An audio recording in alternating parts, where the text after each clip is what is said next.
Olá, tudo bem? Olha, ao contrário do que todos nós brasileiros imaginamos, o nosso país não está tão ruim assim. Se você for estudar os países, todos os países do bloco, do Mercosul, que nós somos em 6, você pode verificar que Paraguai, Uruguai e a Argentina estão com um BIP interno relativamente bons, feito pelo FMI, segundo a estatística de agora, estatísticas de 2000, final de 2017 e 2018. Então, o país vem vindo numa boa dinâmica de economia, relativamente bem, em virtude do que? De não ter dívida interna com o seu próprio Senado, com os ministérios, com o presidente. Os presidentes desses 3 países têm uma certa preocupação em fazer uma economia interna na sua própria casa, que eu digo o ministério, né? Evitando os gastos excessivos e desperdício. Então, esses 3 países vivem de comércio e do turismo. Se você for verificar a situação da Colômbia, também Colômbia está bem relativamente, segundo o BIP, interno bom, desde 2013.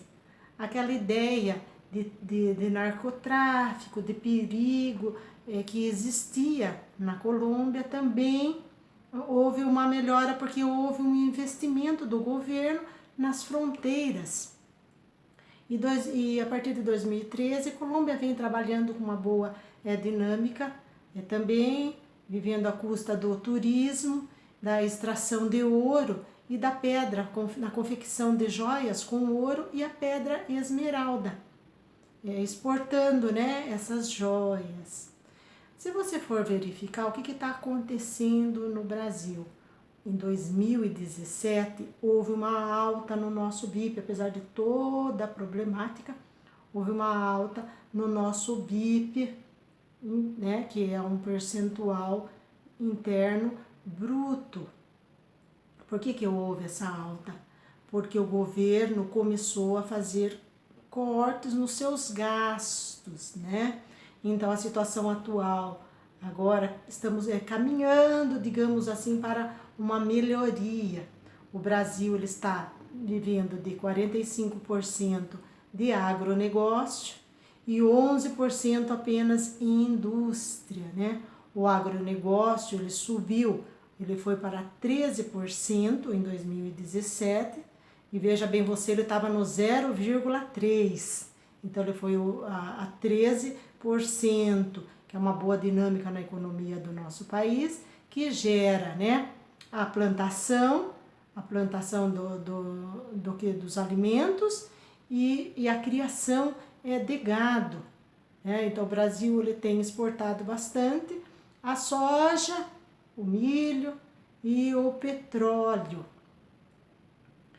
Então, o que aconteceu? A crise mundial que nós estamos passando de desemprego vem em virtude da queda de indústria, que o Brasil foi obrigado a fechar parceria com algumas indústrias que estavam aqui no Brasil para conter o gasto que eles mesmos fizeram.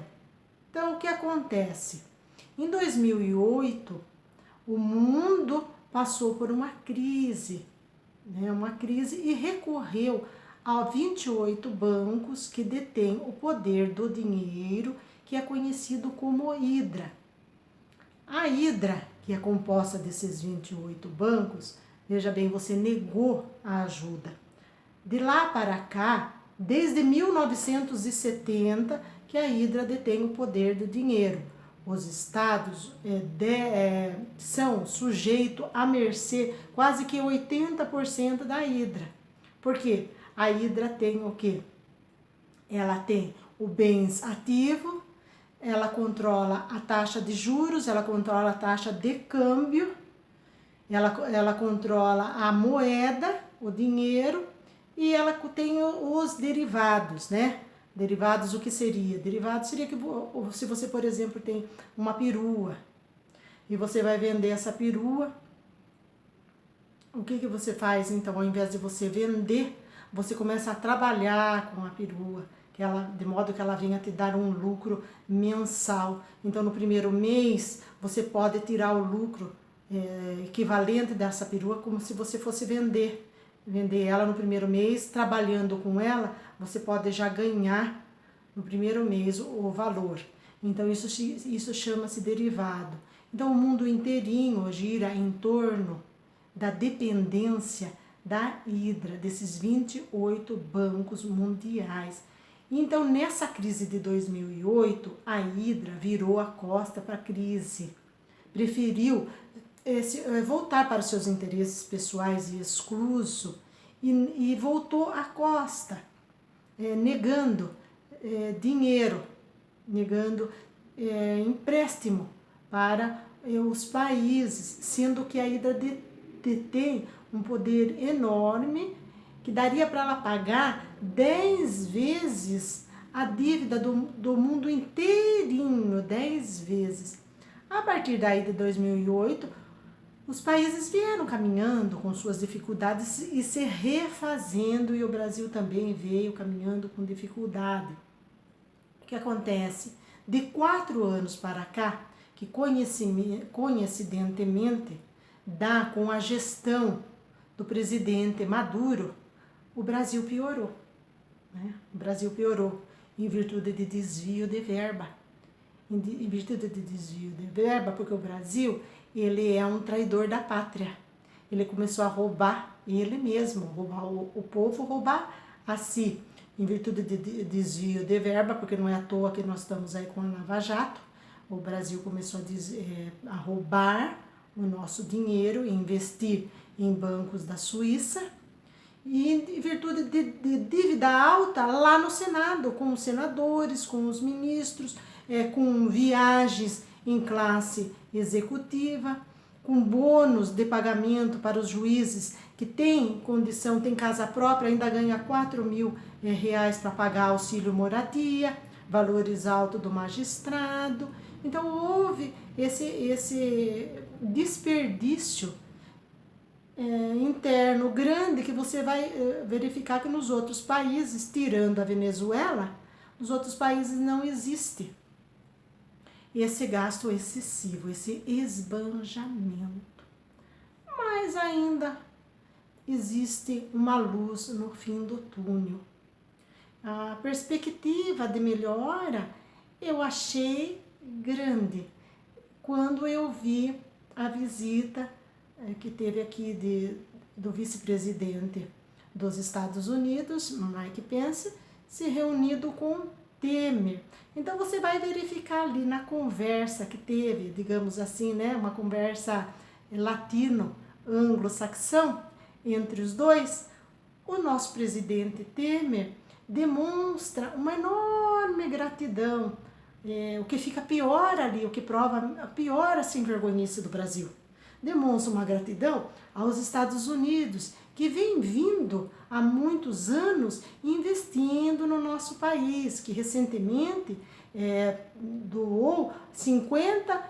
investiu 50 bilhões de reais no Brasil. E o presidente Temer ali é obrigado a confessar o próprio erro deles mesmos, que os Estados Unidos tem feito a parte deles e mostra ali o agradecimento, e os Estados Unidos elogia o Brasil como sendo, o Brasil é a segunda potência maior do mundo em economia. Primeiro é os Estados Unidos e o Brasil está em segundo lugar. Então, Mark Pence dispensa o comentário, elogiando, se demonstrando a disposição de continuar ajudando o Brasil, e principalmente no problema de imigração também, né? Agradece o acolhimento que nós estamos dando aos nossos irmãos da Venezuela e se propõe ali, se propõe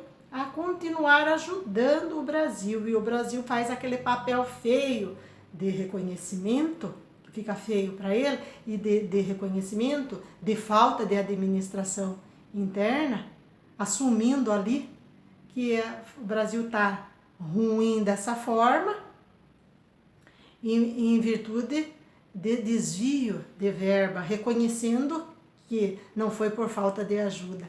Então essa história de que a gente precisa ver bem, essa história de que China vai tirar proveito, Japão vai tirar proveito, essa história não é muito bem contada, porque o problema não está nos países do exterior, o problema está aqui conosco, né? O desvio de verba que temos, e está aí a Lava Jato, que não deixa mentir, há mais de 4 anos, que não vence fazer a apuração de desvio de verba. Vamos acreditar, porque essa história também de que Brasil vai ficar igual a Venezuela é impossível, é quase que impossível, em virtude dessa boa classificação que o Brasil tem de segundo maior na economia do mundo, e em virtude também de área geográfica, de investimentos internos. Então é impossível, porque a realidade da Venezuela é outra, é bem diferente da nossa. Então vamos acreditar, vamos confiar, tá? No Brasil é melhor. Tá? Essa é a minha fala de hoje. Muito obrigada pela sua atenção.